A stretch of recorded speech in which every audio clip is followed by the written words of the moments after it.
Bem, bom dia para todos e todas.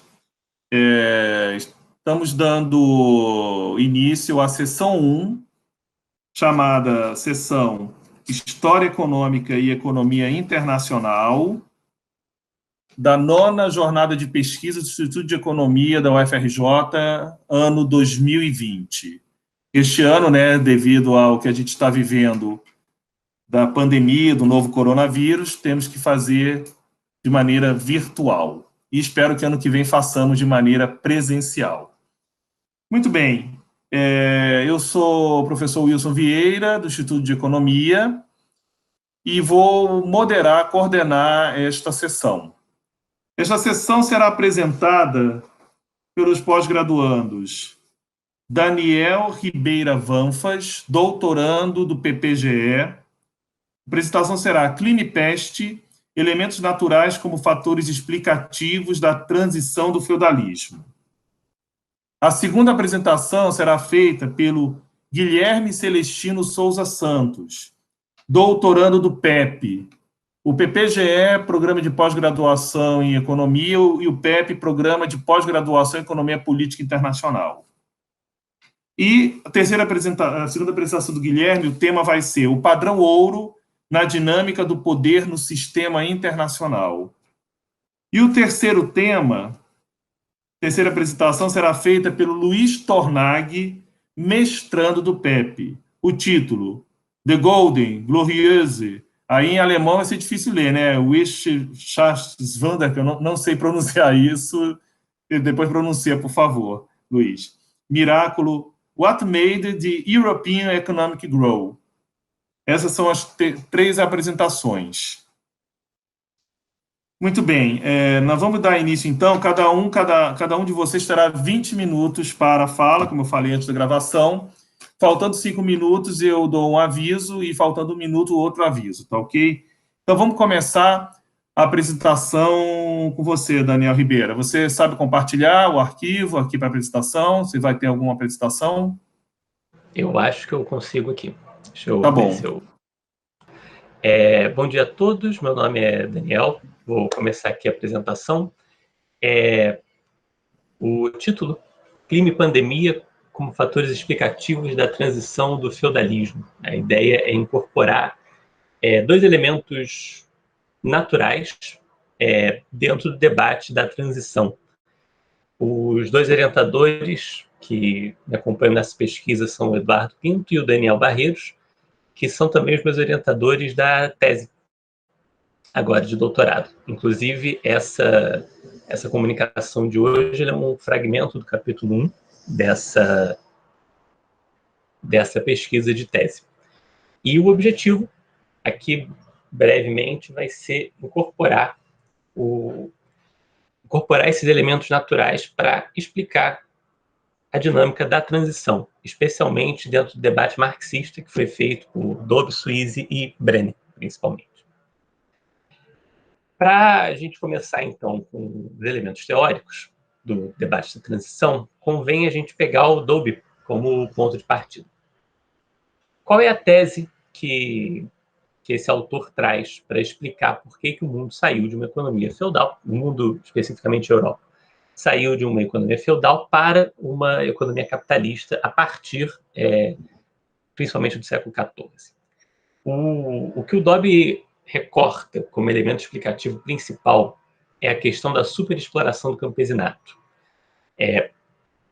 Por motivos diversos, entre os quais ele vai elencar 4 aqui como principais, o mundo feudal passa por uma crise a partir do século XIV, causada pelo excesso de exploração. O que seria esse excesso de exploração? Seria uma exploração mais intensa do que aquela que existia nos momentos históricos anteriores. E essa superexploração causa uma série de reverberações no tecido social que, eventualmente, destroem os laços sociais que havia dentro de um mundo pautado pelo feudalismo. Para que Dobbe consiga justificar essa superexploração, ele elenca 4 causas, 4 elementos de distinção. 4 elementos que fazem com que, a partir do século XIV, a realidade econômica seja distinta daquela que vigorava anteriormente. Quais são esses quatro pilares da superexploração? Primeiro, a visão de superioridade do senhor frente ao servo, que faz com que haja uma desconsideração pelas necessidades do segundo, conforme as condições econômicas pioram. Segundo, é o desequilíbrio demográfico entre senhores e servos. Passam a existir mais senhores por servo do que havia nos momentos anteriores. Então, você tem um inchaço da classe dominante não acompanhado de maneira proporcional por um crescimento demográfico na classe subalterna, além de o aumento das guerras e do banditismo, que fazem com que a necessidade de financiamento desses setores, desse tipo de gasto, aumente no período, e uma maior necessidade de rendimentos para financiar o consumo suntuário. E aqui o Dowlby vai estar pensando principalmente na incorporação de novos bens de consumo na cesta de gastos do senhor feudal. Imediatamente após a proposta de Dowlby para explicar a transição, um outro autor, que é o Paul Suisse, vai entrar no debate contestando algumas dessas colocações. E ele vai fazer isso recuperando a tese de um teórico francês, que é Henri Pirenne, de que a economia europeia ela está, na verdade, muito associada às flutuações de uma economia maior que a economia mediterrânea. E para o Pirenne, a partir do momento em que as conquistas árabes avançam sobre a costa do Mediterrâneo, principalmente o norte da África e as ilhas, você tem uma redução do comércio europeu nessas regiões, o que faz com que haja uma pressão sobre a economia europeia que reduz o nível de atividade, por assim dizer. Nesse sentido, o que desfaz esse processo de redução da economia europeia é justamente a retomada desses vínculos comerciais no Mediterrâneo. E por que o Suisse parte dessa tese, dessa associação com o comércio exterior como elemento explicativo? Porque, para ele, o feudalismo é um sistema resiliente, no sentido de que, deixado por si mesmo, um regime feudal pode se reproduzir infinitamente. Não existem contradições internas que causem alguma alteração dessas relações sociais, das relações entre as forças produtivas.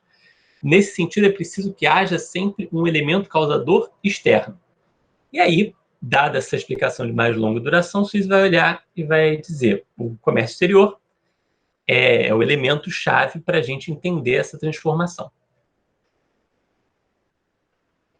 Antes de passar, isso não é de todo ausente no Dowlby. Porque, por exemplo, quando o Dowlby fala da maior necessidade de rendimentos para financiar o consumo suntuário, ele também está pensando aqui numa influência dos bens de consumo trazidos pelo comércio exterior. Ou seja, há também aqui dentro dessa explicação um elemento comercial colocado também como fator explicativo. A diferença é que, para o Suisse, é absolutamente necessário que esse comércio exterior exista para causar o ato disruptivo, e mais ainda, não havendo comércio exterior, seria impossível não só a existência dos bens, mas principalmente a vontade social de consumi-los. O comércio exterior, ele não é simplesmente um fornecedor do bem, ele não é só um novo acesso a consumo suntuário, ele é a criação de uma nova forma de consumo suntuário. E, por fim, o terceiro teórico que vai entrar nesse debate sobre a transição do feudalismo é o Brenner, em que ele vai trazer uma colocação muito crítica ao Suisse, e vai colocar que o feudalismo ele também é dotado de um motor de acumulação. Ele também possui contradições internas. Não é possível dizer que ele seja simplesmente um sistema resiliente de reprodução social. Ele possui contradições inerentes a si mesmo e, deixado por si só, vai necessariamente se transformar em outra coisa. Por que o Brenner fala isso? Porque, na concepção teórica dele,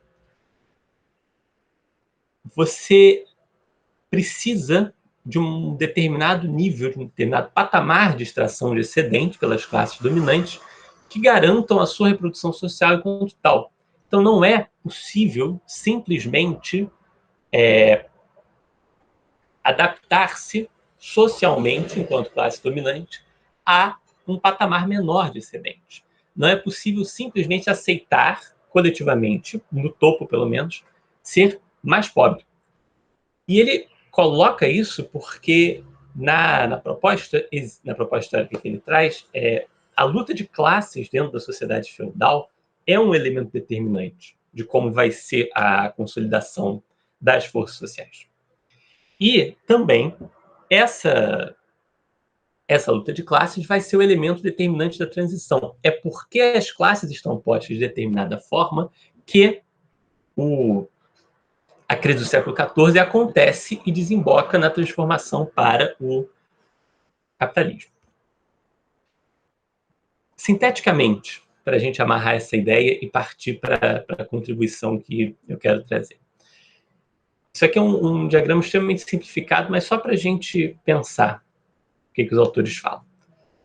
Da transição do feudalismo para o capitalismo, dois autores vão propor causas internas ao sistema feudal. Dobre com a superexploração e o Brenner com a luta de classes. Diferentemente deles, Suize vai colocar um elemento externo, que é o comércio exterior, na ideia de que esse elemento que é alheio à sociedade feudal é capaz de impor uma energia sobre ela, de impor uma pressão sobre a sociedade que faz com que ela se desloque desse mundo feudal para o mundo capitalista. A ideia aqui é pensar que todos esses autores trazem, de fato, alguma coisa útil para a gente compreender a transição. E pensando o Suize em particular, é interessante a ideia de um elemento externo causativo. Não que ele seja totalizante da explicação, mas que ele seja um catalisador do processo de transformação. Digamos, é possível pensar que o feudalismo, por si mesmo, vai se transformar em outra coisa ao longo de um determinado período de tempo. Porém, existe um mundo para além das relações feudais de produção.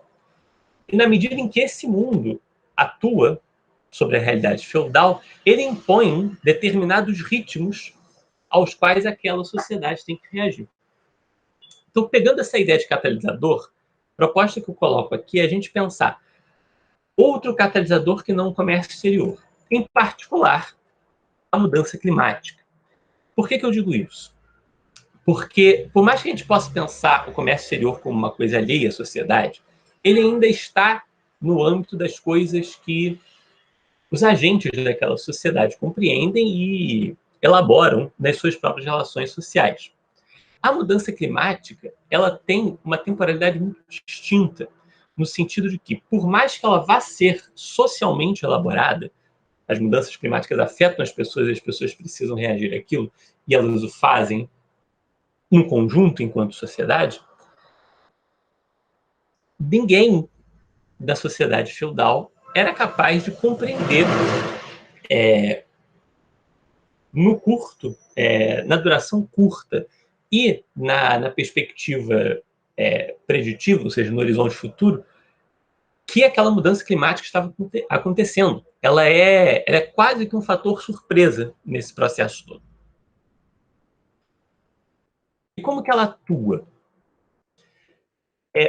Primeiro ponto que a gente precisa pensar em termos de mudança climática como elemento explicativo é pensar a mudança de padrão climático.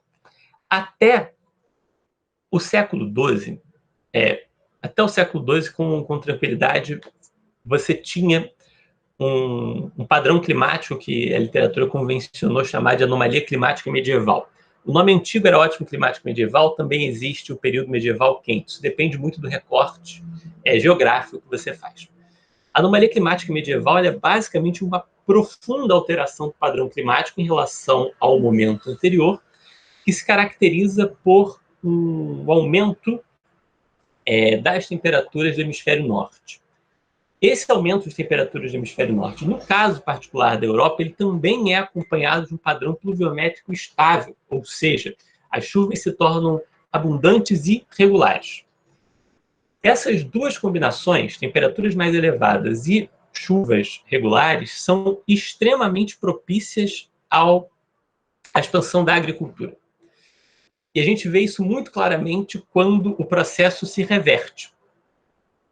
Na medida em que esse ótimo climático medieval se esgota, ou seja, você passa a ter, ao invés de um bônus climático na produção agrícola, uma queda na produção agrícola, você tem esse fenômeno causado por, principalmente, queda de temperatura. Por que a queda de temperatura é relevante para entender isso? Isso aqui é uma estimativa que o Parker traz. Ele está falando do século XVII, mas o processo, a técnica agrícola é muito constante nesse período, então a gente pode pensar que serve para os períodos mais próximos, anteriormente. Uma queda de 2 graus Celsius, ela pode reduzir até em 15% a produção de cereais, apenas considerando a redução da estação de crescimento, que existe um período de maturação das colheitas. Sem contar mais nada, só pensando em termos de redução da estação de crescimento, você tem uma queda de 15% da produção de cereais. Outro efeito que você tem associado a isso é a diminuição de área cultivável. Por quê?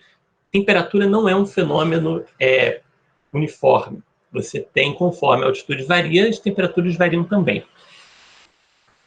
E uma queda de temperatura significa, igualmente, uma redução da altitude cultivável em pelo menos 300 metros. Isso faz com que... Daniel, 5 minutos, tá?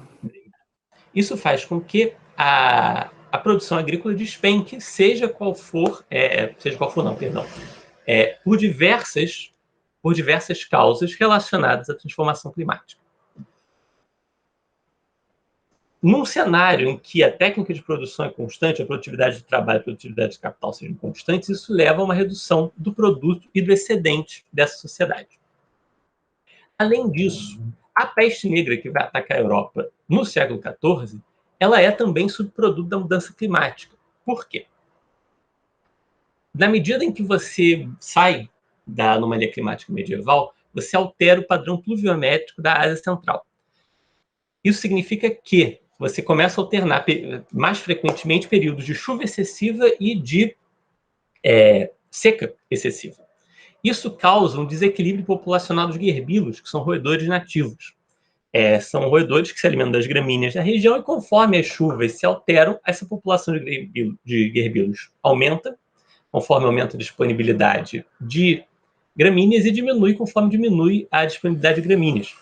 O que acontece? Após os períodos de chuva, esses roedores se espalham para as áreas próximas em busca de novas fontes de alimentação e entram em contato com populações de roedores humanos, de roedores urbanos, que, por sua vez, passam a circular pelas rotas de comércio, espalhando a Yersinia pestis, o parasita da peste negra, pela Eurásia inteira, indo da China à Europa Ocidental. Além disso, a doença, principalmente a peste, é muito visível isso, ela é um fenômeno social. Você tem diferenças de mortalidade conforme a classe social na qual o indivíduo está inserido. Então, na Europa, você vai ter uma média de mortalidade entre 40% e 45%, mas entre os grandes proprietários de terra, entre os grandes senhores feudais, essa proporção, essa mortalidade vai a 27%. Enquanto nos bispos ela é ainda menor, é 18%. Existe, portanto, um desbalanceamento demográfico que reverbera no argumento de Dobbs.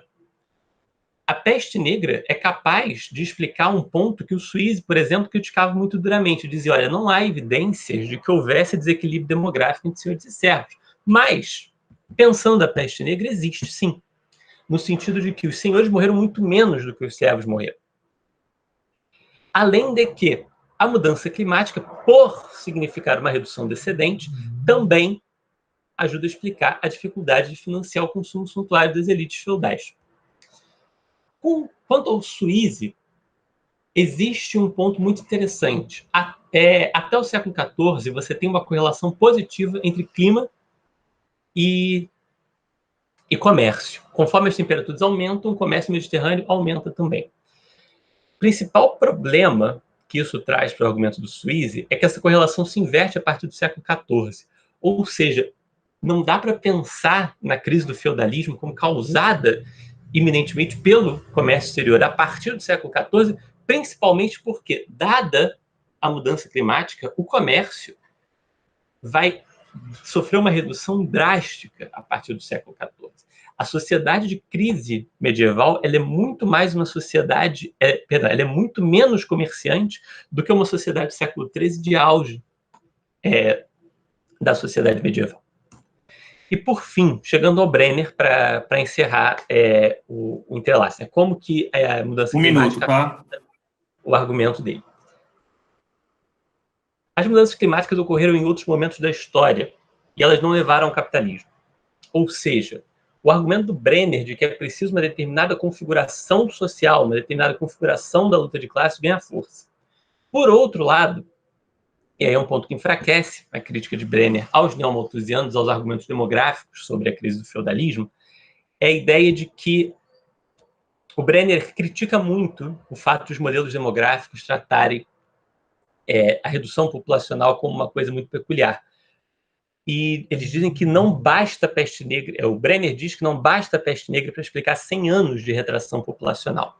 Só que, de fato, você tem os modelos mais atuais, eles incorporam, eles mostram que a peste negra ela permanece por muito tempo e ela tem ciclos constantes ao longo de 100 anos que afetam a capacidade da população de se recompor.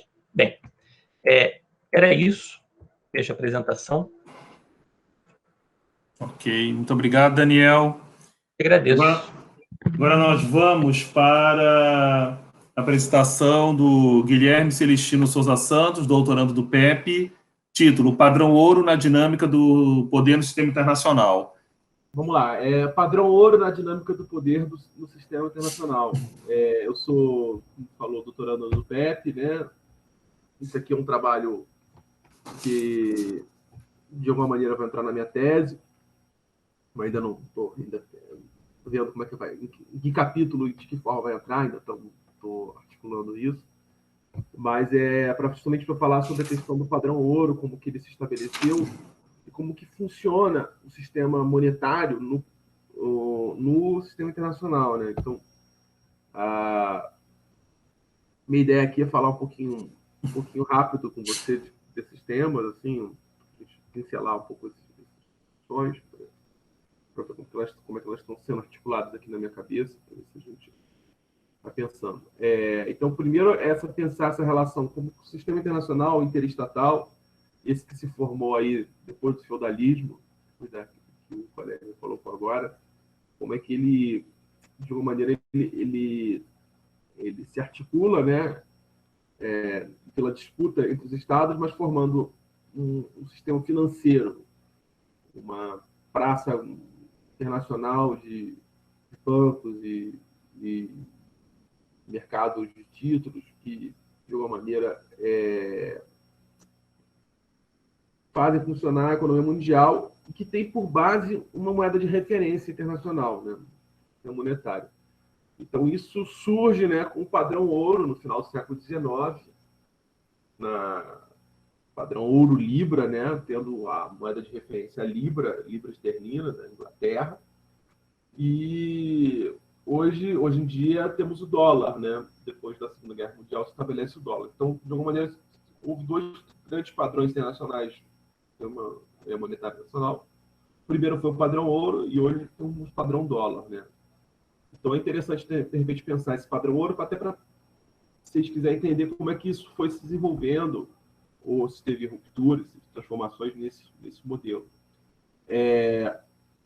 Partindo assim, né, da perspectiva, né, de que isso é um sistema financeiro que se forma a partir do sistema interestatal, da competição entre os Estados nacionais, o padrão monetário ele nunca está dissociado do interesse nacional, né? Ele tem que ser pensado aí a partir do interesse nacional e como que, na verdade, o que se internacionaliza não é uma agência do capital anônima, né? Mas, pelo contrário, é o capital que se expande sob a égide de bandeiras nacionais, né? Então, é interessante a gente pensar isso, como que isso se estabelece. E como é que, de alguma maneira, esse estabelecimento também tem um funcionamento. Eu vou aqui um pouco sobre isso, falar um pouco sobre isso, e tentar refletir, pensar sobre essa questão. O sistema monetário internacional, né, esse padrão ouro, ouro-libra, né, ele se forma no final do século XIX, mais ou menos em 1870, 1871, quando o padrão bimetálico também tinha a prata, e alguns menores circulação também tinha o cobre, que tinha também outros países, sobretudo a França. De alguma maneira, essas concorrências elas deixam de existir, por vários motivos históricos. Mas, com isso, você vai ter um padrão único, que é uma grama de ouro, uma determinada grama de ouro, eu não sei agora a medida exata, vai se corresponder a uma libra esterlina. E por sua vez, cada país vai querer estar participando desse padrão internacional, né? Vai ter, inclusive, no Brasil, na época do Império, a questão da crise do encilhamento, de como vai ser para participar desse padrão. E, para isso, ela vai criar taxa de câmbio fixa, né? Isso vai gerar todo um mecanismo de controle e de regulação das autoridades centrais dos países, né? Para articular isso.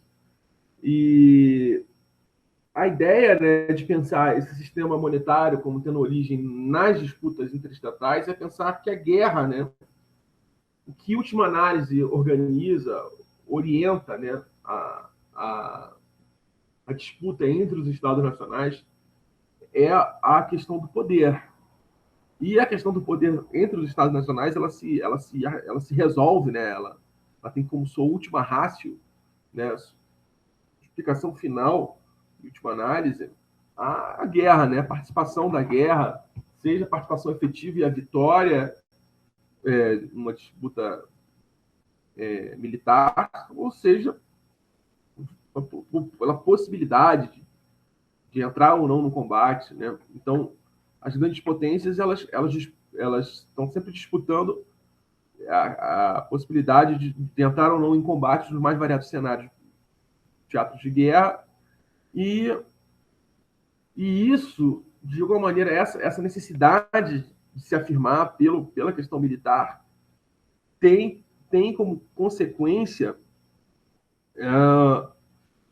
essa organização das finanças que nós chamamos hoje de altas finanças, né, que tem uma certa autonomia frente aos estados, né, o mercado, a gente fala a entidade ou o mercado, mas, de alguma maneira, ele tem uma origem nessa questão da necessidade dos estados financiarem as suas próprias guerras, e, de alguma maneira, isso continua sempre impactando, né, no processo de funcionamento. Então, um pouco essa reflexão leva a gente pensar nisso. E o que está, em última análise, em jogo é que a disputa entre os estados e a acumulação de poder e de riqueza nesse contexto, né? O grande momento foi no século XVII para o século XVIII, quando você tem a chamada Revolução Financeira. E ela é muito importante, ela é até menos estudada, né, de maneira geral, pelo menos assim, eu não vim da economia, mas de história geral, menos estudado, que é a Revolução Industrial, né? Mais dado. Mas a Revolução Financeira, ela antecede a Revolução Industrial e ela de alguma maneira, ela é como se fosse a condição que vai permitir, por exemplo, que a Inglaterra saia na frente desse processo da sua reestruturação produtiva, ser o primeiro país a fazer a Revolução Industrial. E depois os países que vão na sequência, vão de alguma maneira também ter que construir condições para que tenha uma política monetária autônoma e própria, na medida do possível. Isso é essencial. Então, assim, dentro da Revolução Financeira, ela tem como origem, ela tem como cenário a questão da guerra. A necessidade direta do Estado financiar sua entrada na disputa militar faz com que se invente novas formas de financiar, porque as formas anteriores, que sempre existiram, que existiam há milhares de anos, até então, até o início do capitalismo, que é a tributação dos camponeses, tributação dos senhores feudais. Outra forma também, a coisa de você botar ligas não preciosas no metal, fazer inflação, né? Seria inflacionar, né, a moeda, né? Desvalorizar a própria moeda para poder gerar recursos. Esses dois mecanismos, né, de financiamento dos estados, eles são muito limitados, eles não são mecanismos assim, eles têm um teto muito claro. Então,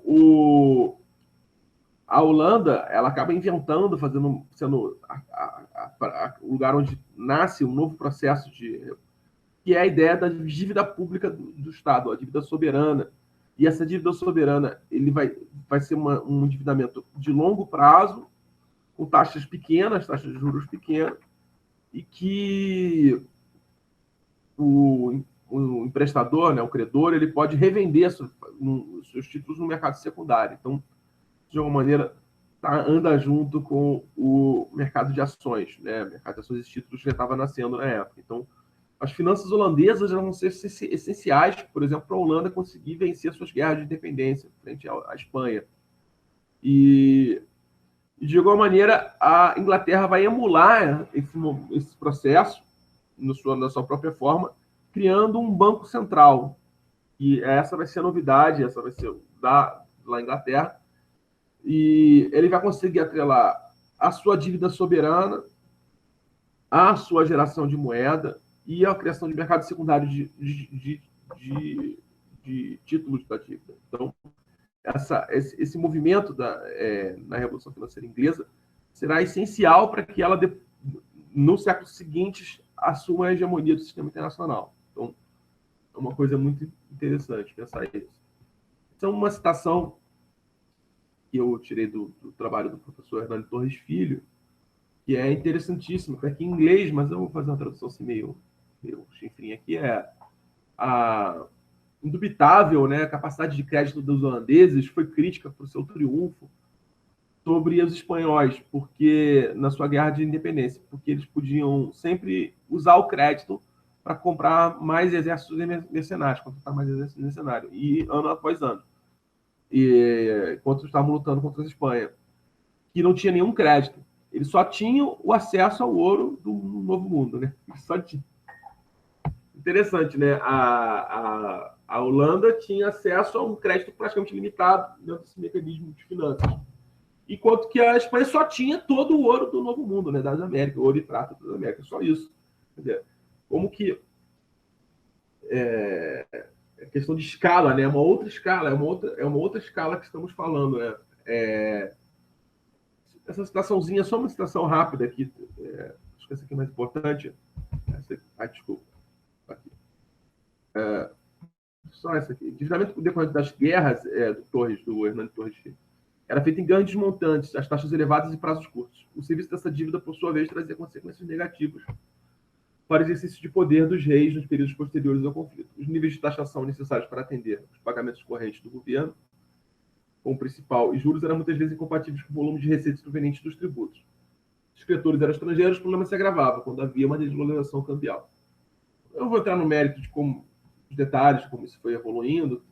Tem um artigo do Hernani muito bom no livro do professor José Luiz Fiore sobre a guerra, que é muito interessante, onde ele explora isso. Eu vou chamar a atenção só para esse gráfico, que você vê como que aqui na virada do 18 para o 19, a capacidade de gastos do Estado inglês ela salta exponencialmente, justamente pela capacidade de se financiar para as guerras. Se você for ver, quando tem os picos, são momentos de guerra. Esses picos, eu não tenho como apontar, mas vocês estão vendo que tem uns picos.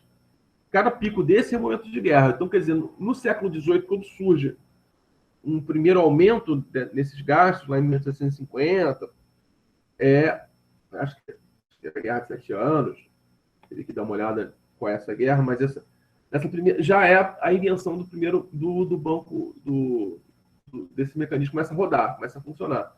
E para o século XIX, isso ganha um caráter exponencial, né? Esse gasto. E você vê que o que puxa esse gasto é o gasto militar.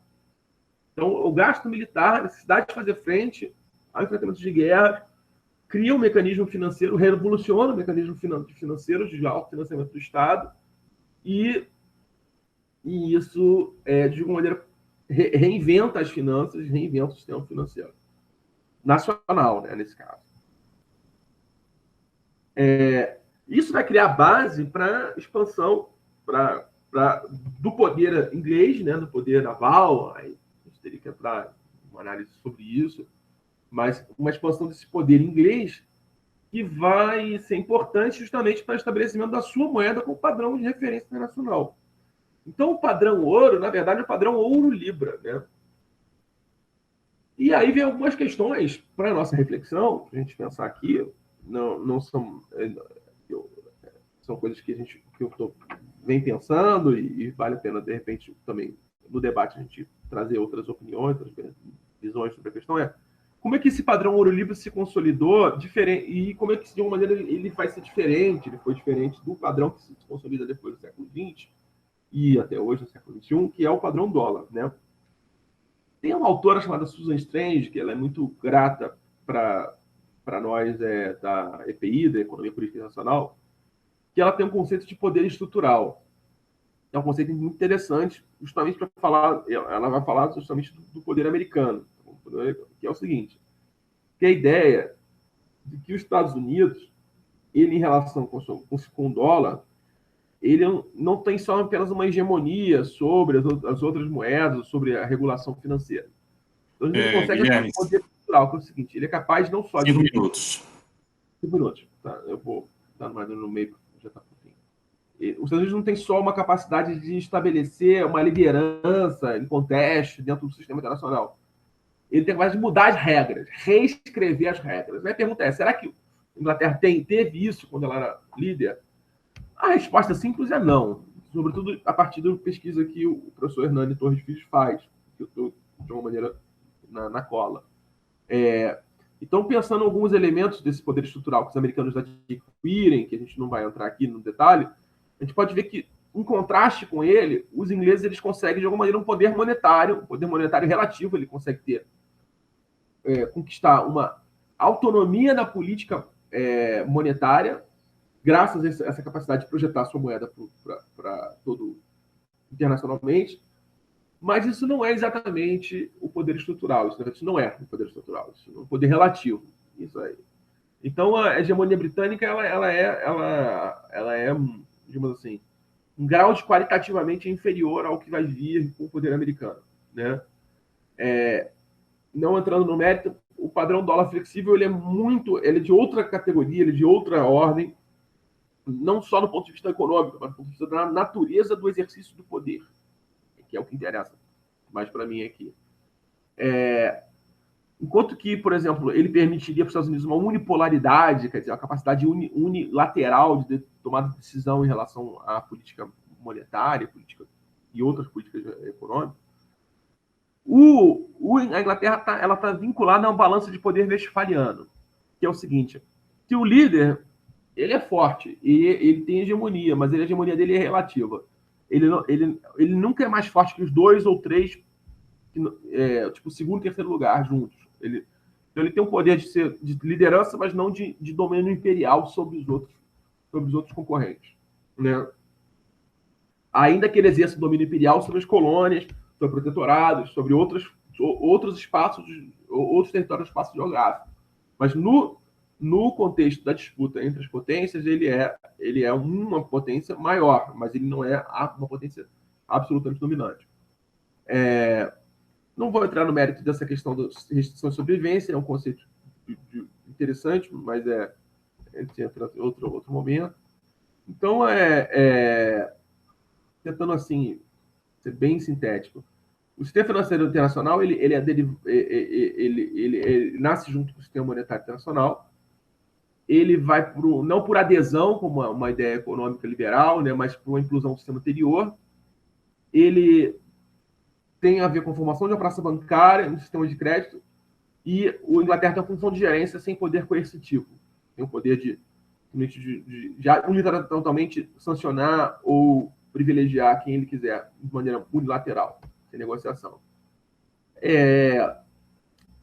O funcionamento desse sistema, ele é bastante amarrado, porque ele tem o ouro, ele tem a questão metálica como base, diferente do dólar depois flexível, que não vai ter nada como base, não, quer dizer, vai ter uma outra forma de se constituir o seu funcionamento. E ele tem um problema de que ele se organiza por políticas de esterilização. A autoridade central está sempre intervindo no mercado, comprando e vendendo ouro. Depende de um saldo comercial positivo e de umas contas de capitais, também saldo nas contas de capital. Ele depende disso para funcionar direitinho. E quando isso não funciona, isso vai implodir. Quer dizer, quando vai entrar a Primeira Guerra Mundial, a Inglaterra perde a capacidade de manter esse saldo comercial. Ela não vai conseguir manter mais esse modelo. Ele não pode ter déficit, o líder não pode ter déficit, e está sempre perdendo risco de perda de metais, né? Então, ele tem autonomia na política monetária, mas não tem poder estrutural. Outra autora que me interessou muito, que me ajudou muito a pensar essas questões, é a Caroline Miyoguchi, que é uma doutoranda do Petro. Tem a dissertação dela de mestrado, que é sobre isso, sobre a questão do determinação do padrão monetário internacional.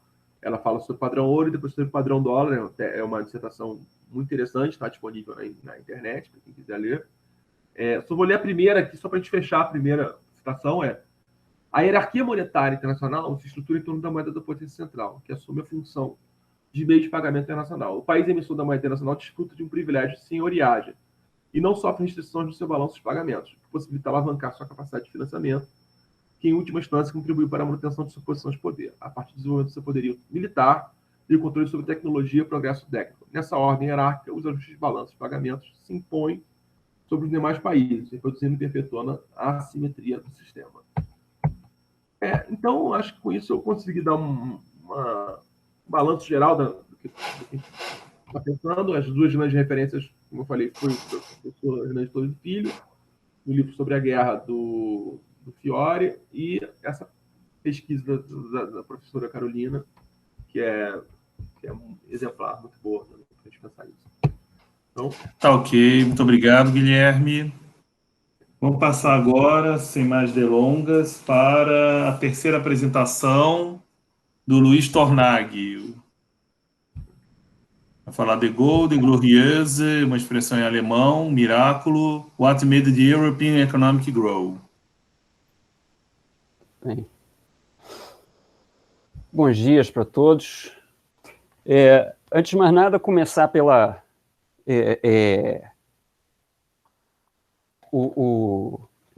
me desculpando pelo nome aqui, pela brincadeira do nome, o Wirtschaftswunder, se é que se fala assim, né? Ou assim como se fala o miraculo econômico na Itália, né? Tem toda uma mística em torno desse período, como sendo um período excepcional, e eu não vou entrar aqui muito no quanto isso se justifica, né? Vamos falar rapidamente sobre isso, mas Vou começar aqui muito rapidamente, só dando alguns dados de por que existe essa ideia, né, independente da ideia ser válida ou não, o quão maravilhoso foi mesmo ou não, por que se fala disso, né? O fato de estar em vários nomes é só representativo de que isso não foi um fenômeno isolado aqui ou ali, na Europa toda e no próprio Estados Unidos, Europa Ocidental, né, em vários países da Europa Ocidental, isso foi um período realmente excepcional, num sentido muito concreto, no sentido de que aconteceu alguma coisa ali que nunca tinha acontecido antes e que não aconteceu depois. O dado de PIB, né, GDP, é o número mais usado, que representa a economia como um todo, né, seria um dado mais sintético, e se você for olhar ali, você tem praticamente o dobro do crescimento anual que você tinha em períodos anteriores ou que você teve em períodos posteriores.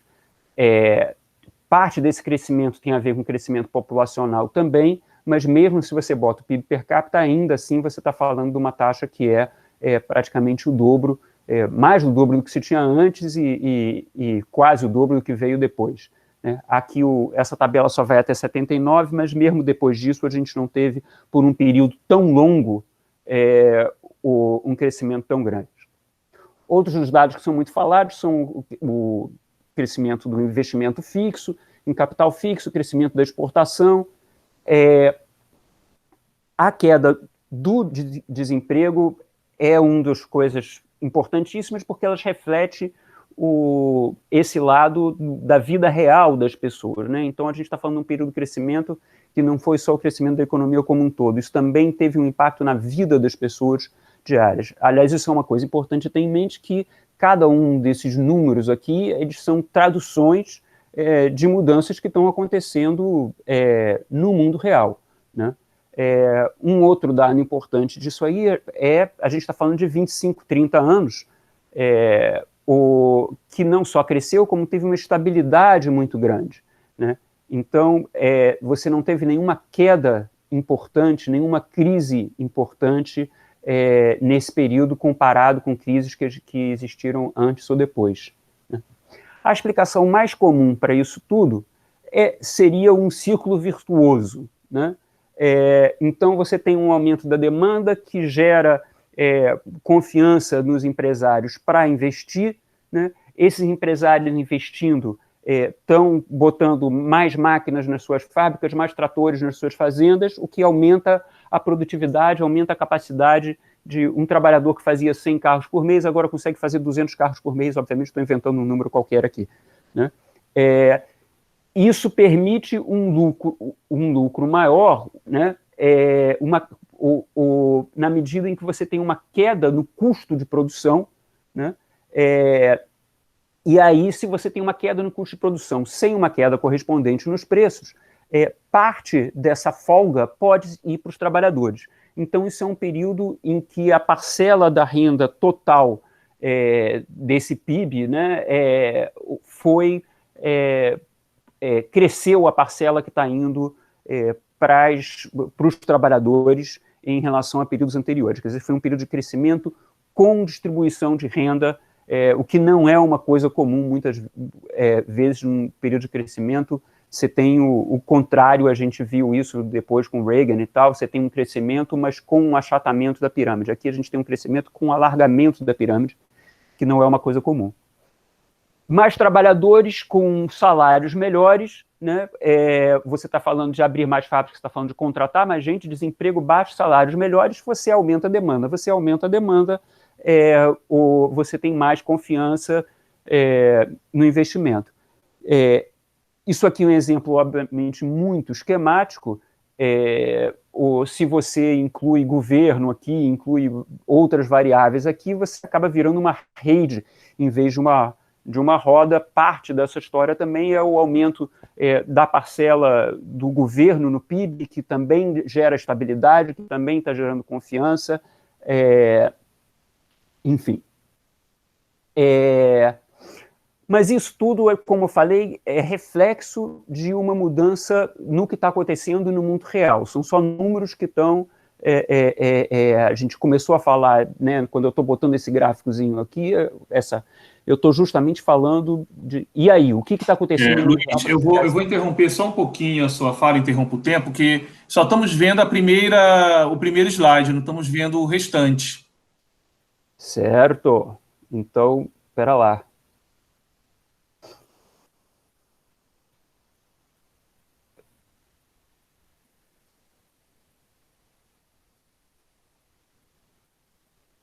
Agora veio, não? Veio o Structure of Employment, é esse mesmo, né? Isso. Você quer reproduzir, Então, tá? quando eu estava falando do desemprego, eu estava falando desse beleza. período grande de desemprego baixo aqui, tá? Aqui os dados da estabilidade, né? Isso aqui é o círculo virtuoso, né? Bom, isso veio junto com uma mudança estrutural, né? Que é um fenômeno também conhecido, né? Um fato estilizado que é muito citado em vários contextos, de que você tem uma diminuição da quantidade de pessoas na agricultura indo para a indústria e depois da indústria para os serviços. Quer dizer, o que eu estou dizendo aqui esses dados todos são reflexos de uma mudança real na economia. Tem um lado de tecnologia aqui, né? O desenvolvimento tecnológico permite um aumento da produtividade também importante. Isso aqui é uma máquina de lavar roupa antes da guerra ainda. Durante a guerra parou-se de fazer máquinas de lavar roupa. Isso aqui é um anúncio de uma loja de máquinas de lavar roupa, explicando para os clientes por que não está mais fabricando máquina de lavar roupa, porque ela está fabricando... Novamente, Luiz, não estamos vendo esse slide. Não? Não. E agora, você consegue ver, não?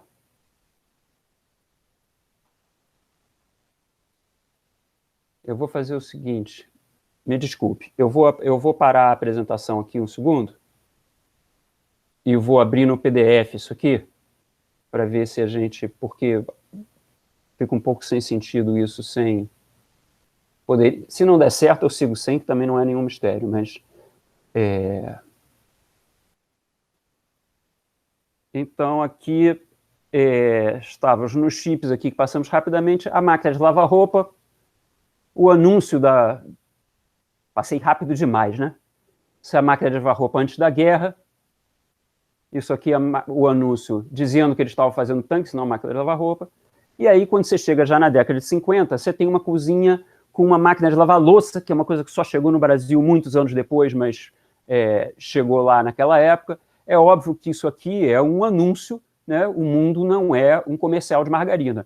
Mas, de qualquer maneira, mostra que você tem uma mudança na realidade radical com o que era o mundo antes da guerra. E aí, o que permitiu essa mudança, né? Sem entrar em maiores detalhes de como foi essa mudança de fato ainda, né?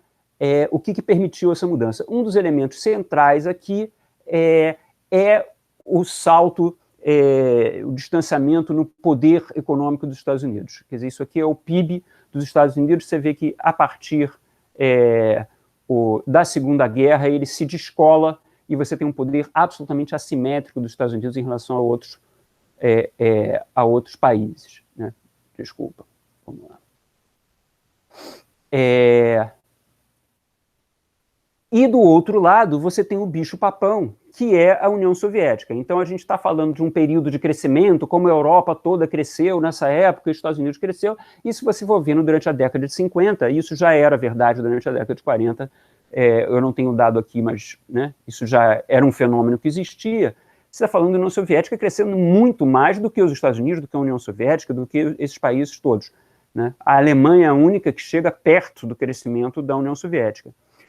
Isso é uma motivação para os Estados Unidos tomarem uma atitude e quererem ajudar a Europa a crescer, a querer frear o crescimento do Partido Comunista na França, do partido de toda a vitória ideológica da esquerda, né? E de impor o seu poder ali também versus a União Soviética, significa o comunismo, né, significa as empresas americanas serem estatizadas e nesse período de crescimento existe um fenômeno também que é a expansão da produção com uma busca de mercados, né? Então, onde tem comunismo, não tem mercado para produto americano, né? Sem entrar aqui em toda a discussão da motivação dos Estados Unidos, você poderia dizer simplesmente que é uma disputa de poder como qualquer outra e que se você tem independente comunismo ou capitalismo, você tem uma questão de disputa de poder como existiu, né, em vários impérios no mundo inteiro, poderia ir em outra discussão, mas o fato é que, nesse momento, a União Soviética é uma instituição que está contestando o poderio americano, né? Então, eu falei da simetria do poder americano com o resto do mundo, mas, em relação à União Soviética, é uma história diferente. E também, isso gera um outro fator, que é o que está dando certo na União Soviética, né? E isso vai influenciar a maneira dos Estados Unidos gerenciarem as coisas também. Vamos entrar nisso daqui a pouco. Então, isso aqui é um trecho tirado do documento que deu início ao Plano Marshall. Eu não quero entrar aqui da importância do Plano Marshall em si, mas sim ao fato de que você tem um documento oficial que está citando que tem 3 elementos de interesse aqui: o humanitário, o econômico e o político, né? Se você for pegar o texto do pessoal de Relações Internacionais, do Edward Carley, ele coloca com todas as letras. Existem 3 maneiras, né, esferas nas quais o poder internacional se coloca, né? O poder militar, o poderio econômico e o poder sobre opinião. O poder econômico está citado igualzinho nos dois, o poder da opinião está ligado ao discurso humanitário dos Estados Unidos, inevitavelmente, e o poder político, nesse momento, num momento em que você tem, por exemplo, a Alemanha, que foi o país que mais cresceu naquela tabelinha aqui, ele está com ocupação militar americana. Você tem tropa americana e, no primeiro momento, inclusive, o governo é gerido pelos próprios Estados Unidos. De fato, você só vai ter eleição, só vai ter um governo de alemães mesmo, já no final da década de 40. Né? E estávamos falando do poder da opinião. Isso aqui é uma pesquisa nos Estados Unidos sobre o que os americanos acham dos russos, né? E você percebe o salto aqui absurdo na opinião pública, que 9% das pessoas achavam os russos cruéis, 50% dos americanos passam a achar os russos cruéis. Tem uma campanha de mídia aqui enorme para fazer essa virada na opinião pública, em relação transformar a União Soviética no bicho-papão, que tem implicações, de novo, a gente estava falando dos muitos esferas em que isso acontece. Uma é a política interna, simplesmente a ideia de você criar um bicho-papão é uma coisa que reforça o poderio interno. Estava falando de como que a União Soviética cresceu, né? Cresceu com muito planejamento, uma economia centralizada, uma economia em que o governo controla o que vai acontecer, né? Então, isso aqui é interessante porque é, de novo, tirado do Plano Marshall, só para citar que essa ideia de uma economia toda controlada não é exclusividade da União Soviética. Você tem os americanos aqui fazendo uma previsão de produção, né, de item por item, ano por ano, né? Então, em cada biênio aqui, em cada ano aqui, o quanto que vai ser produzido de trigo, o quanto que vai ser produzido de açúcar, e por acaso nessa tabela estão esses produtos, mas em outras tabelas tem outros produtos. O fato é que eles estão ali planejando exatamente a previsão de produção futura, item por item, né? De novo aqui, outra tabela para dar ideia, você tem outros produtos aqui, qual é a produção americana, qual é a necessidade consumo americano, e a disponibilidade para exportação para a Europa, porque a Europa nessa época está destruída. Isso é 48, né? Então, tem necessidade de importar produtos. Então, isso só para ilustrar que você tem toda uma tecnologia de management, de business, de administração de empresas, que cresce junto com as grandes empresas americanas, né? Já desde a ferrovia, mas depois com, né, com todos os grandes monopólios do começo do século XX, etc., toda uma tecnologia de administração de empresas que é incorporada pela União Soviética como uma maneira de você administrar um país inteiro, e isso existe também. Você fala muito dos Estados Unidos, a terra do liberalismo, o crescimento, a imposição de um liberalismo muito até a página 2 no modus operandi disso tudo.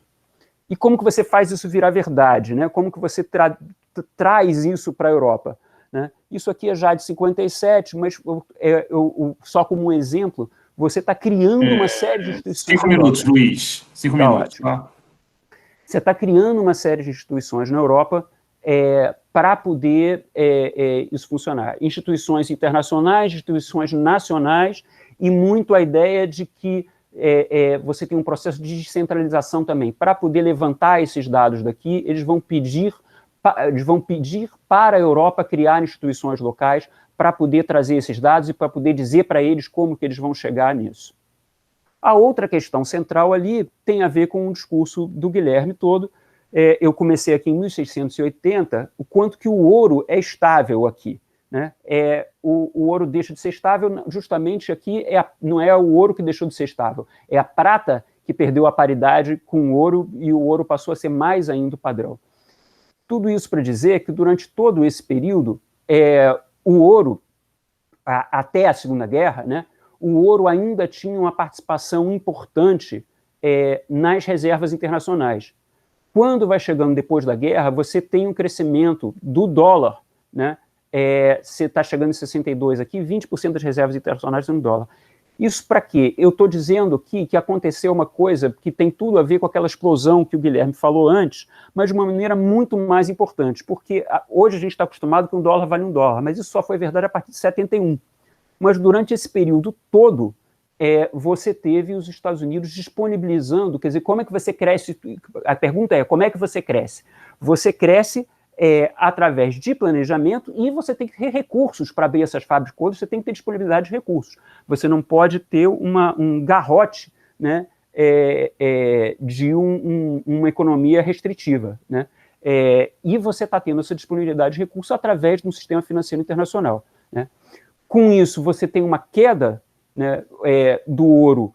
Num primeiro momento, os Estados Unidos está com a maior parte das reservas de ouro do mundo, é isso que parte do poder dele, mas ele vai perdendo isso, e nem por conta disso você tem cada vez mais dólares na mão de todo mundo. À medida que você tem cada vez mais dólares na mão de todo mundo, que o dólar é a moeda usada por todo mundo, a importância da paridade disso com o ouro deixa de existir, porque se todo mundo tem dólar, não interessa a ninguém que o dólar perca o seu valor. Essa frase do Friedman eu acho que é super simbólica disso tudo que eu estou querendo dizer, que é que essa expansão na capacidade de investir, na capacidade de ter liquidez, né, ele diz a principal fonte é a caneta do contador, né? Tanto no que diz respeito aos bancos americanos, quanto ao mercado de eurodólares que acontece na Inglaterra e que está também expandindo essa disponibilidade de dólares e levando todo aquele fenômeno que o Guilherme falou, catapultando ele para um outro nível.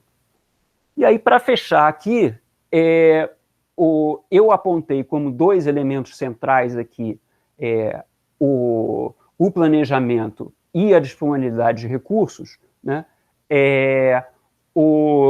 que tem a ver também com a sustentação da demanda, tudo isso está falando de sustentar a demanda, né, mas se você for olhar os estudos que falam sobre essa época,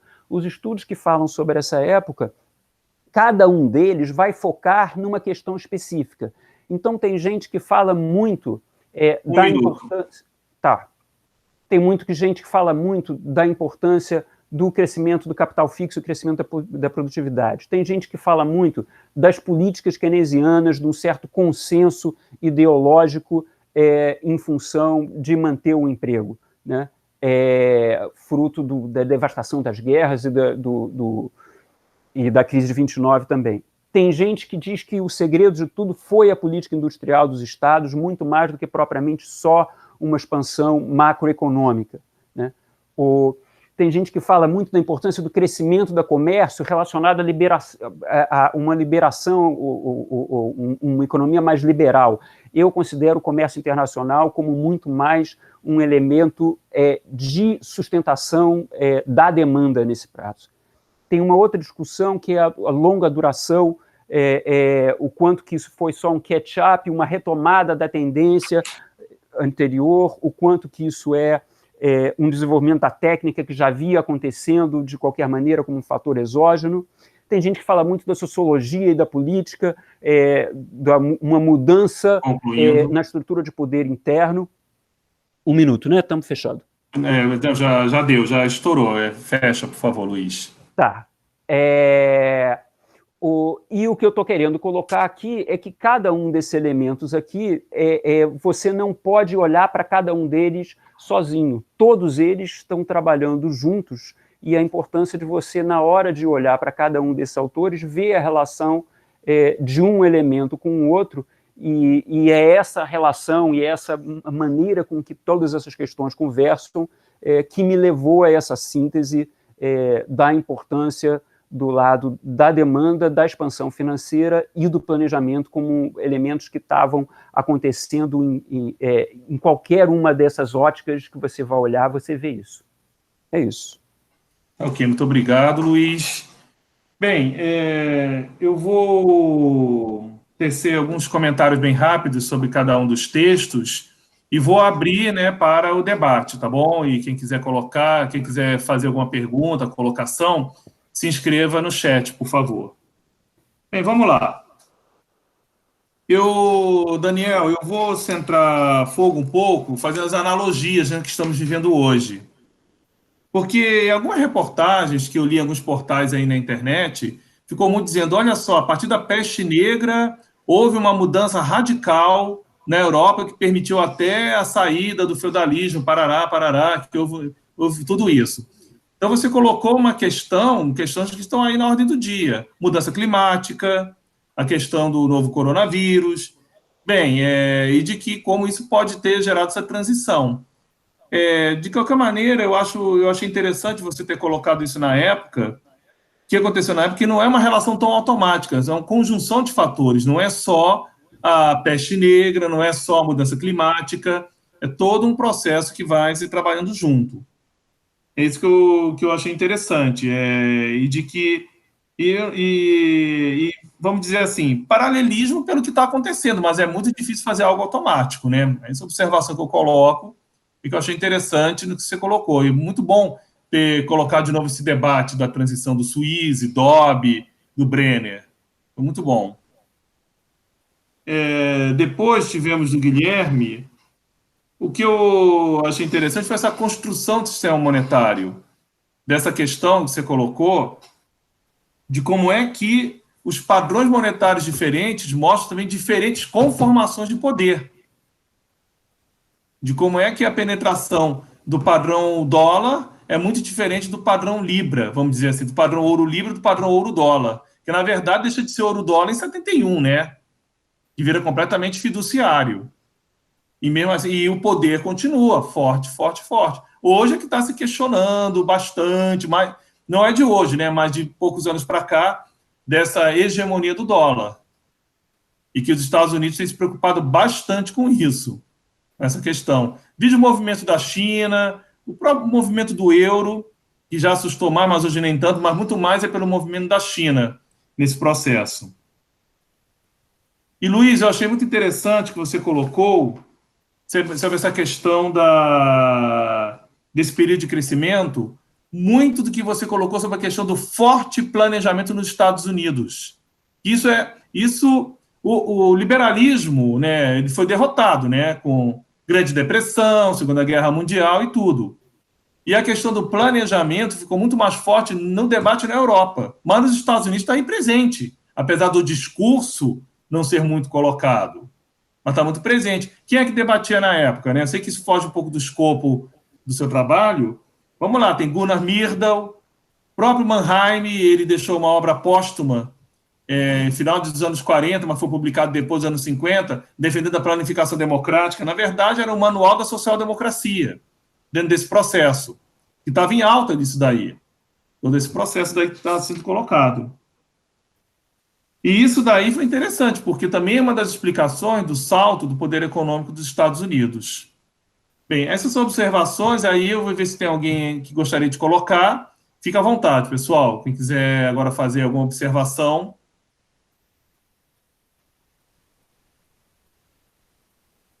Se não, eu passo a palavra para vocês, se quiserem fazer alguma complementação das apresentações, de maneira bem rápida, ok? E aí a gente vai vendo se vai aparecer mais pessoas aqui no chat que queiram fazer alguma pergunta. Eu tenho uma pergunta para o Daniel. Opa, Daniel entrou no debate. Não, Daniel Weinfels. Weinfels, sabe? Eu falo Daniel, confundi Daniel Barreiro. Por favor, Luiz. Você fala da peste e de uma mudança, da queda de produtividade, etc., da peste, dessa mudança do lado da luta de classes, né? E aí a pergunta é o quanto que isso já era visível e presente antes da peste. Você falou um pouquinho sobre isso, mas se você puder explorar isso um pouquinho mais. E a outra questão é a questão da fronteira geográfica ali mesmo, né? Quer dizer, na Europa Ocidental, você está cercado de mar por todos os lados, menos no Oriente, né? E no Sul, no Sudeste, você tem uma contestação ali do poder turco, aqui, para usar o termo atual, né? O que você não tem da mesma maneira mais ao norte, e você tem uma fronteira que não é uma fronteira rígida ali, mas você tem uma mudança muito grande no que vai acontecer ali em relação à Europa Ocidental. E aí a minha pergunta é o quanto que isso é tributário à própria peste e o quanto que isso é tributário à questão de, quer dizer, tem uma fronteira que está ali até hoje, né? E de onde veio essa fronteira? Ela já estava lá antes da peste? Até que ponto ela já estava lá antes da peste? Até que ponto ela foi reforçada pela peste? Né, como que essa fronteira se estruturou? Posso complementar para o Daniel também mais uma pergunta? Opa, vai lá, Guilherme. Uma curiosidade, porque você falou que também acabou que houve uma pressão demográfica assimétrica, até fez pensar no coronavírus, que pegou muito mais a classe trabalhadora, a classe camponesa, do que a classe senhorial, né? Eu queria que você explicasse um pouco melhor como que foi essa pressão demográfica e como que isso impactou no colapso, né? Um pouquinho melhor. Bem, alguém mais tem alguma pergunta? Então eu vou passar a palavra seguindo a ordem, né? O Daniel, o Guilherme e Luiz Tornag. Por favor, Daniel. Opa, obrigado aí pela palavra. Para começar, então, pela sua colocação, Wilson, realmente não é só peste e não é só mudança climática. Você precisa ter... toda a transformação que acontece, ela precisa ser conduzida pela sociedade que está posta ali. Você tem diversos outros exemplos dessa conjunção pandemia e clima acontecendo ao longo da história, e todos eles são momentos de ruptura, embora essas rupturas sejam muito diferentes entre si. Porque, por exemplo, você tem registro de um movimento, de uma conjunção extremamente similar com peste bubônica e resfriamento do hemisfério norte no século VI, já da Era Comum. E não saiu o capitalismo dali, mas saiu o feudalismo. Você teve uma tremenda transição do modo de produção social. Com a desintegração do Império Romano no Ocidente, acabou qualquer possibilidade de você unificar aquela região num império, como fora nos séculos anteriores, e você altera drasticamente a forma as relações sociais de produção. Você sai daquele regime latifundiário escravocrata do Império Romano, e as próprias elites locais que foram elites no Império Romano se convertem em elites feudais num processo de assimilação das novas populações que estão chegando, que são, inclusive, populações migrantes refugiadas de uma transformação climática. Só que, dada a estrutura daquela sociedade naquele momento histórico, você não vai ter um grande arrendatário capitalista, como você vai ter a partir do século XV na Europa, principalmente na Inglaterra. Então, não dá para a gente pensar que tem mudança climática, tem peste, tem uma pandemia, você tem imediatamente uma transformação absoluta da sociedade rumo a mais capitalismo, por exemplo.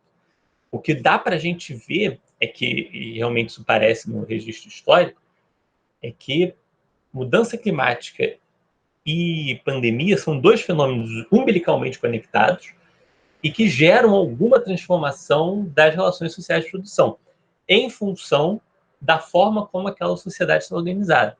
Ou seja, sociedades organizadas de formas distintas levam a resultados distintos dessa transformação. Passando agora para a pergunta do Luiz, o quanto a queda da produtividade já era vista antes? A queda da produtividade ela é um fenômeno muito esquisito. Por quê? Pensando assim um modelo 3 fatores, né? Você tem terra, trabalho e capital. Capital, nesse sentido, é muito pequeno, embora você tivesse aumentado bastante no século XII, com roda d'água, moinho de vento, uma série de inovações técnicas na Europa medieval. O consumo de capital na produção agrícola era relativamente limitado. Os principais fatores são terra e trabalho. Conforme as temperaturas vão caindo, e isso você já vê desde o século XII, a produtividade do trabalho para uma mesma unidade de terra cai. E cai constantemente. É um processo que o pico foi no século XII e a partir dali é ladeira abaixo. Então, já no século XIII, você tem um aperto das condições de excedente, da geração de excedente. Tanto que, no começo do século XIV, em 1315, você tem uma fome avassaladora. Quando você vê o gráfico populacional, é a maior queda populacional da história da Inglaterra, que só vai ser superada pela peste negra. Assim, você já tem grandes efeitos, você já tem grandes eventos de mortalidade, você já tem grandes efeitos de contração populacional em função da redução da produtividade do trabalho para uma mesma unidade de terra.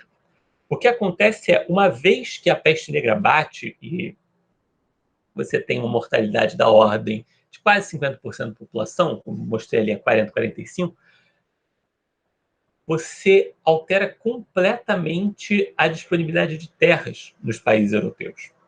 Então, você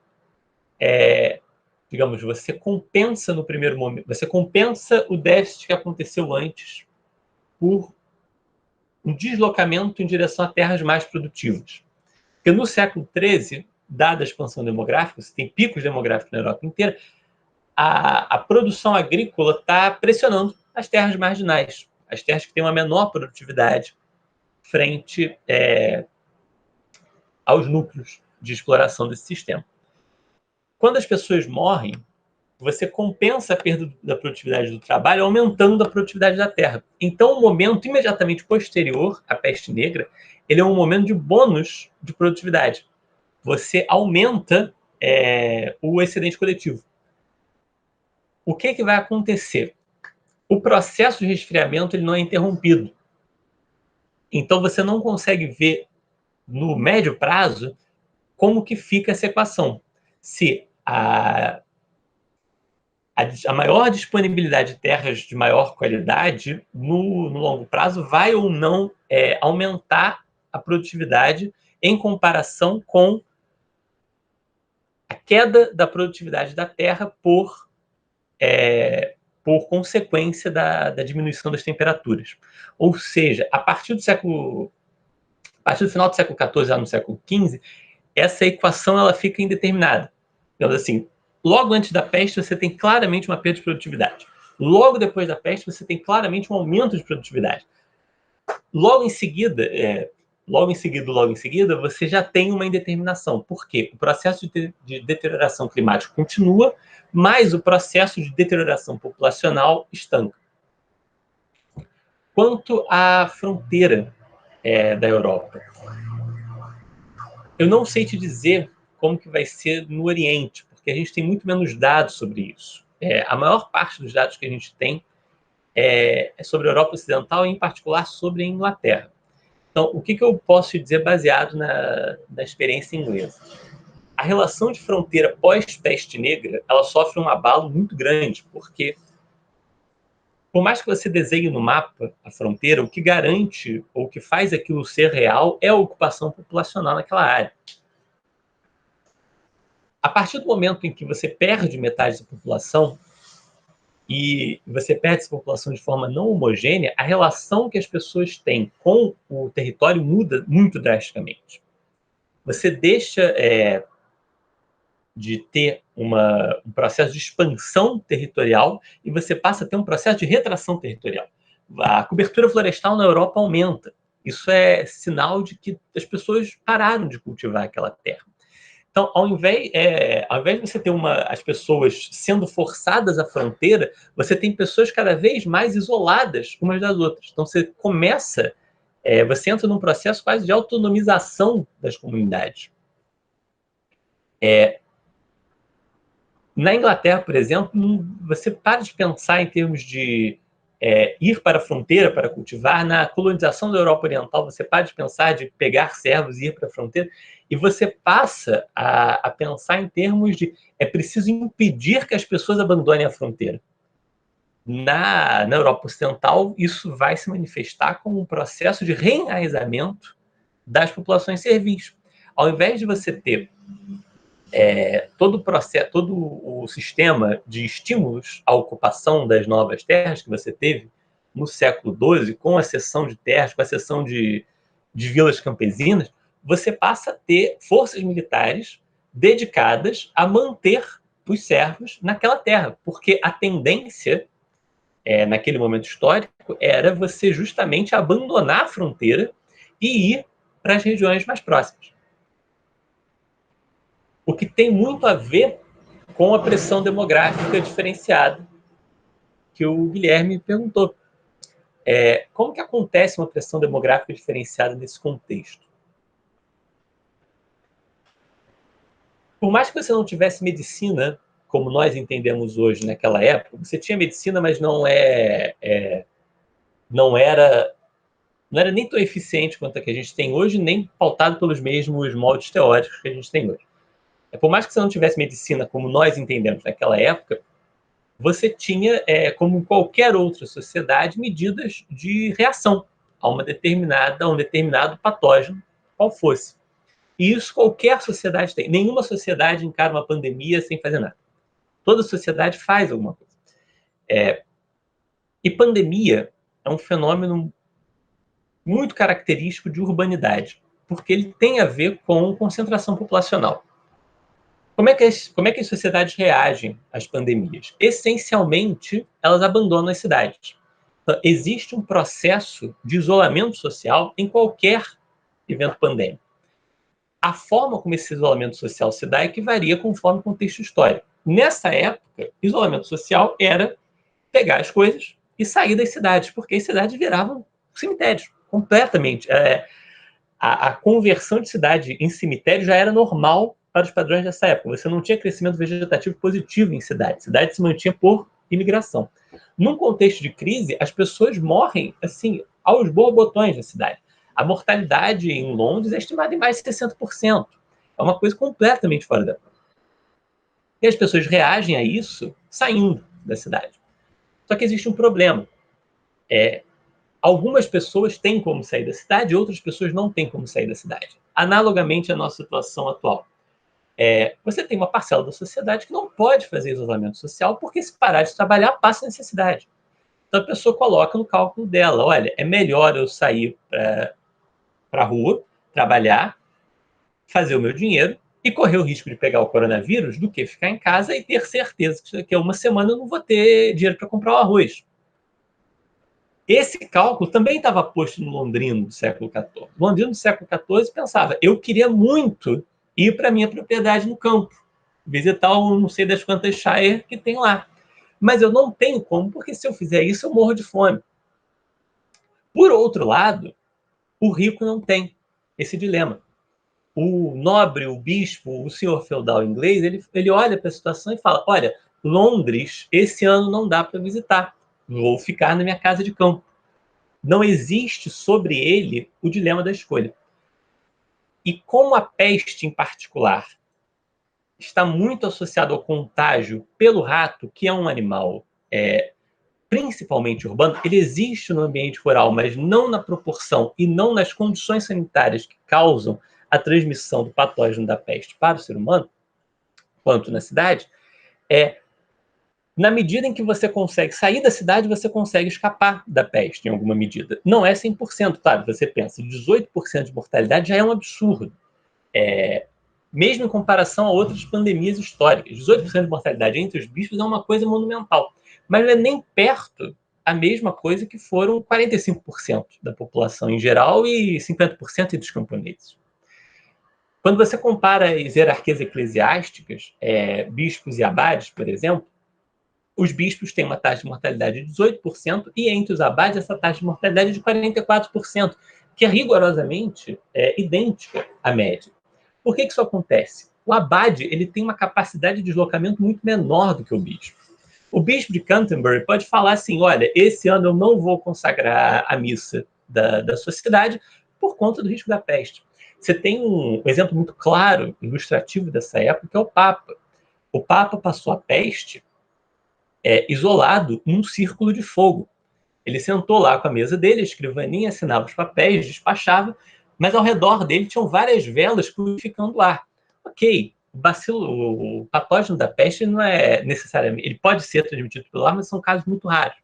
Só que o Papa ficou isolado, ninguém via o Papa, ninguém chegava perto do Papa, não tinha contato com o Papa, o rato não chegava perto do Papa. Então o Papa ficou imune àquele fenômeno.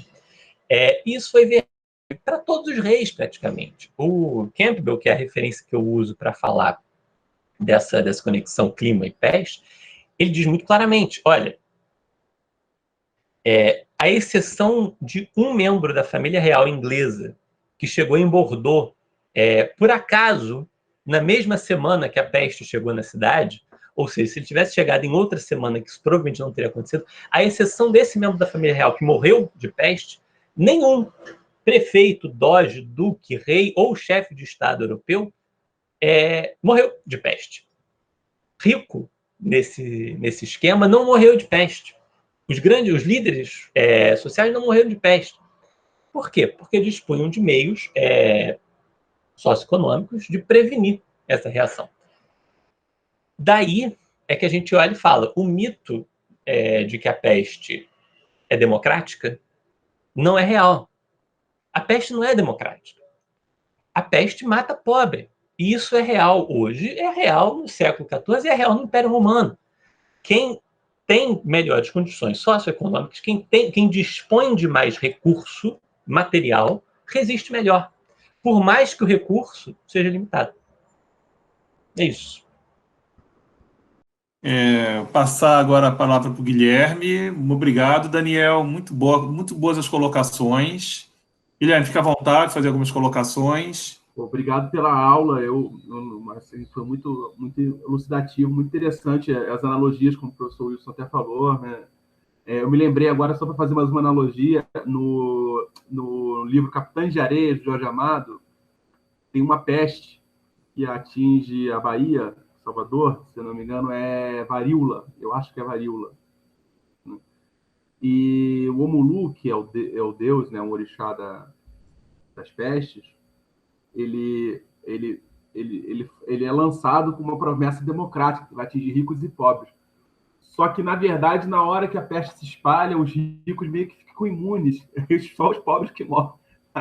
Há uma falha nesse cálculo dos deuses lá na literatura, na mitologia lá, que ele levanta o Jorge Amado, justamente por isso, porque os ricos têm condições sanitárias melhores do que os pobres, e acaba que até então era mais ou menos igual, mas naquele momento começa a ter alguma grande diferença, não lembro qual é exatamente o mecanismo sanitário que a varíola se propaga, e tem isso, eu me lembrei desse elemento que você falou aí, de memória, essa referência literária.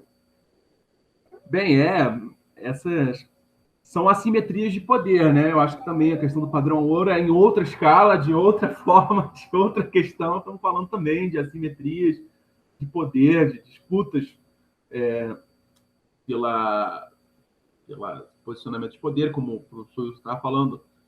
Um padrão monetário ele não vem simplesmente por uma escolha econômica, né? Ele se coloca como uma forma de exercício de poder. Então, a maneira como o padrão ouro, o Libra, ele se coloca é muito diferente da maneira como o padrão dólar-ouro se coloca, que é um pouco como o professor Luiz colocou, né? O período da chamada Era Gloriosa seria o período justamente onde o dólar funciona em função ainda em relação ao padrão dólar-ouro e depois o dólar flexível, né? Eu diria que esses três grandes padrões, que é o padrão dólar, ouro-libra, depois ouro-dólar, depois o dólar flexível, o puramente fiduciário, são três padrões que refletem três momentos da questão do poder no sistema internacional, quer dizer, como se organiza o poder no sistema internacional. E o momento da hegemonia inglesa é um momento em que esse sistema financeiro está sendo montado e o que se perde muito das análises de um mais liberal é essa visão de que os bancos têm uma regulação que ainda responde uma autoridade e ainda responde interesses nacionais, interesses de soberania nacional. Então, eu acho que essa é a minha colocação, e eu já vou meio que passar para uma pergunta para o Luiz, provocar, até que ponto que essa eu acho que ficou muito claro na sua fala, Luiz, a questão da montagem desse sistema, de momento glorioso no sistema, com a ameaça externa, a ameaça soviética, né? Acho que sua fala aponta para isso. A minha dúvida é até que ponto, como que você entra a variável justamente do padrão monetário aí, quer dizer, quando o Bretton Woods vai ser desmontado, até que ponto que está relacionado ou não com a desmontagem desses anos gloriosos, né? Eu queria entender um pouco melhor a desmontagem, que você acabou que você não entrou muito. Como é que você vê a desmontagem disso também? E aí a pergunta vai nessa questão do padrão monetário. Vou passar logo a bola. Posso fazer uma colocação nessa pergunta do Guilherme? Acho que... Por favor, Daniel.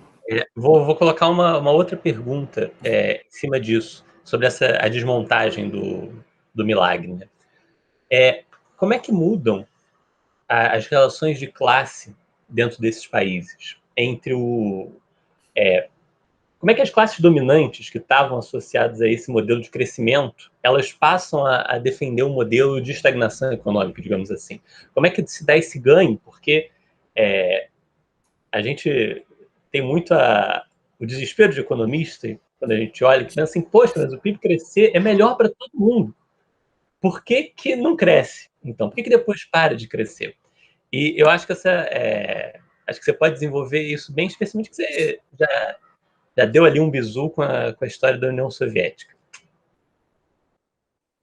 Beleza, Luiz, a palavra é sua. Maravilha. Uma pergunta simples, assim, né? Duas palavrinhas a gente fala. Essa é um mafuá no qual eu não me meti de propósito, porque é muito mais complicado. Mas ele aparece na minha pesquisa, sobretudo, na hora de você explicar o porquê que deu certo, porque você comparar com o que vem depois é a informação, né, uma das técnicas que se tem ali para ver o que era diferente nessa época, e aí você compara com antes e depois para identificar essas questões. Eu vou me agarrar aqui nessa ideia de que não tem um fator central, de que é uma conjunção de fatores, né? Então, se você pensa, por exemplo, na expansão do dólar, isso é uma coisa que eu vejo de uma maneira muito em termos de uma história mais longa, né? Se eu posso dar um vale em vez de dar uma pedra de ouro, eu vou preferir dar um vale. E toda vez que deixarem eu pagar com um vale, eu vou optar por pagar com o vale. E à medida que, por uma série de circunstâncias que a gente falou aqui muito rapidamente, né, os Estados Unidos começou a ter esse poder de pagar com a moeda dele, né, você teve uma expansão monetária e isso acabou dando na moeda fiduciária. Então, eu estou colocando aqui que a moeda fiduciária ela é o resultado de uma trajetória longa, desde lá dos holandeses, como o Guilherme colocou, né, quando as pessoas começaram a ser capazes de investir, né, não simplesmente pegando de um empréstimo de alguém, mas criando uma sociedade de capital aberto e com papéis negociáveis, e isso dá uma explosão de liquidez que você começa a ter, a moeda é o vale, e não mais só o empréstimo ou a moeda em ouro. E é um processo que vai se expandindo, o nível de alavancagem na Inglaterra aumenta e depois nos Estados Unidos explode, e agora, recentemente, primeiro com a crise de 2008, depois agora com a pandemia, a gente vê isso mais ainda. Quer dizer, toda a questão da dívida externa americana é um questionamento durante a década de 60 super importante, a dívida americana está crescendo, e aí, quando chega a 71, ele dá uma banana para todo mundo, né? Mas a questão ainda é uma questão, né? Os próprios, dentro da própria discussão interna, né, o Partido Republicano versus o Partido Democrata, existe a questão da dívida pública americana. Quando chega 2008, ele dá uma banana, e se você for olhar para o gráfico, é absolutamente assustador. São trilhões de dólares entrando na economia, toda essa discussão de que Friedman, de que aumenta a moeda, aumenta a inflação, toda a teoria, né, monetária tradicional vai para o espaço, porque você tem uma injeção de moeda na economia absolutamente proporcional a qualquer coisa que aconteceu antes, e você não tem inflação por causa disso. Mas voltando aqui para o que deu errado, né, voltei aqui na questão econômica só para colocar que tem a ver essa questão da complexidade, tem a ver essa questão dos fenômenos de longa duração e dos fenômenos de curta duração. Uma das coisas que vai acontecendo durante esse processo do mesmo jeito que você teve uma transição da agricultura para a indústria, por serviços. Nesses serviços, grande parte desses serviços são os serviços financeiros, inclusive seguros e etc. Né? Então, você teve um discurso mais a favor de medidas mais restritivas, mais contracionistas, por parte do sistema financeiro durante esse período todo. O que acontece é que você começa a ter uma assimetria do poder do sistema financeiro versus o poder industrial, né, a partir do final da década de 60, começo da década de 70. Isso é um elemento. Né? Outro elemento que tem a ver com isso é a internacionalização das cadeias de produção. Né? Então, você tem, a partir da década de 70, você começa a ter um crescimento de outra ordem de grandeza do Japão, e depois do Japão para os tigres asiáticos. Mesmo no Brasil, você começa a ter um volume de produção nacional, tudo bem, isso tudo em grande parte com multinacionais, né? Mas as multinacionais americanas estão se expandindo, estão produzindo fora dos Estados Unidos também. E aí, nessa medida, se o mercado consumidor dele não é nos Estados Unidos, ele não precisa do poder aquisitivo do trabalhador americano. Né? Qual é o peso disso, dessa internalização do sistema de produção, é uma coisa muito discutida. Estou colocando como um elemento a mais ali. Essa, né, mudança em 71 do sistema financeiro gera uma desorganização do sistema todo, que também tem a ver com essa história. Você tinha um sistema de câmbio fixo, e aí, a partir de 71, o câmbio começa a ficar muito... Toda aquela coisa que eu falei de estabilidade durante a Era de Ouro, do ponto de vista monetário, a partir do descolamento do dólar, o dólar ainda não era visto como tão bom quanto o ouro, ainda tinha uma insegurança muito grande, e se o dólar desvaloriza, o dólar desvalorizou, né? mas e se o dólar não se mantém estável, como é que a gente vai manter dólar? E aí tem um problema de que eu tenho muito dólar, eu não quero que o dólar desvalorize, eu quero continuar usando dólar, porque afinal de contas eu não tenho dólar. Mas, por outro lado, se eu estou arriscado o dólar desvalorizar, eu vou ficar preso nesse dólar, mas não tem mais ouro no mundo para substituir o dólar, não tem outra substituição. Né? A tentativa do FMI de fazer os direitos de saque não tem o apoio dos Estados Unidos, que é a maior economia do mundo, né? E, portanto, não se sustenta também. Existe uma questão política interna nos Estados Unidos, quer dizer, a vitória do Nixon, né? E você tem o choque de petróleo depois, né? Que foi uma variável enorme, e aí, de novo, você pode considerar que o choque de petróleo você já tem um aumento de inflação durante a década de 60 inteira, tá? Que faz, aí, de novo, o discurso eleitoral, a importância da opinião pública.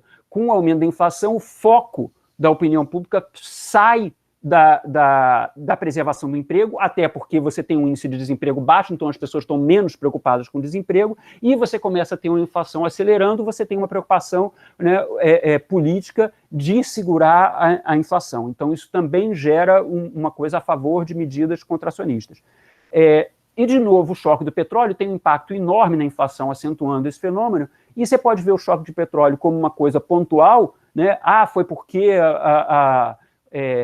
o Israel, né, invadiu a Palestina, e aí eles reagiram, e bababá, e eles se deram conta do dia para a noite que eles tinham, que a OPEP se deu conta do dia para a noite que ela tinha o poder de fazer isso e tal, ou você pode olhar que você tinha toda uma situação de longo prazo de poderio militar, primeiro inglês no Oriente Médio, depois substituído por uma outra maneira de se relacionar com o Oriente Médio americano, né?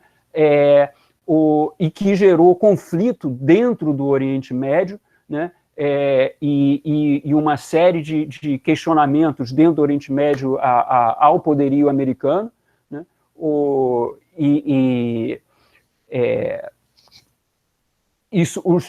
Essa expansão foi toda feita, não é só Oriente Médio, essa expansão toda dos anos gloriosos foi feita com insumos baratos de commodities, né, do mundo inteiro. Né? O petróleo era não só tem uma importância assimétrica em relação a outras commodities, como o petróleo estava muito concentrado numa região específica do globo, aonde o enforcement do poder americano estava muito relacionado a um enforcement militar, que é um enforcement instável também. E aí, todos esses eurodólares, quando subiu o preço do petróleo, você está falando de subir o preço do petróleo, o Oriente Médio ganhar muito dinheiro extra que vai para o euromercado, né, que vai para o mercado financeiro, vai para os bancos americanos, também criando aí, a gente estava falando antes do feedback de um loop, de um ciclo virtuoso, né? Você tem mecanismos de acumulação ali, mecanismos de reinforcement, né? Indo em outra direção. Isso é uma coisa que o Myrdal falou muito, alguém aí falou, foi o Wilson, né, que falou do Myrdal. O Myrdal é um cara que eu gosto muito, né? E o Myrdal coloca muito isso. Toda a teoria econômica neoclássica ela é feita na ideia do equilíbrio, na ideia de que você vai muito numa direção. Se você tem uma situação estável, você vai numa direção, você tem forças para você voltar para uma coisa mais parecida do que estava antes. E o Myrdal coloca o contrário, que você tem forças, toda vez que você tem uma situação estável, você empurra numa direção, a tendência é ir cada vez mais naquela direção. E as duas forças existem. E aí, se eu tivesse que responder, Daniel, aqui tentando amarrar a tua pergunta, eu acho que essa pergunta, a questão está muito associada exatamente a esse elemento que o Myrdal traz, como que uma desarrumação no que está acontecendo pode levar a um outro mecanismo de retroalimentação que tem eventualmente mais importância do que qualquer tendência ao equilíbrio de uma teoria econômica tradicional.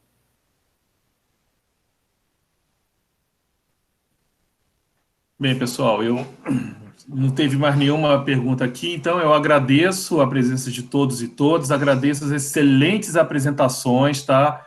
Desculpa a confusão da pergunta do Luiz para o Daniel, que eu achava que ele queria trazer o Daniel Barreiros para o debate. Pô, é mais legal ter colocado as questões entre vocês, eu gostei muito disso também, achei muito bom, eu acho que complementou, as apresentações foram complementadas de uma maneira muito boa com esse debate, foi muito esclarecedor. Agradeço e agradeço a presença de vocês novamente e agradeço a oportunidade da gente conhecer o que está sendo pesquisado no IE. A jornada de pesquisa é muito bom para isso, a gente se dialogar mais internamente para saber o que a gente está conversando entre nós, tá bom? Muito obrigado, então, pela presença de todos e todas, tá bom? Uma boa continuação de jornada para aqueles que vão assistir também mais apresentações e mesas no decorrer do nosso evento. Um bom dia para todos e todas. Obrigado. Tchau, obrigada. Bom dia. Bom dia. Obrigado, camaradas. Falou. É isso aí.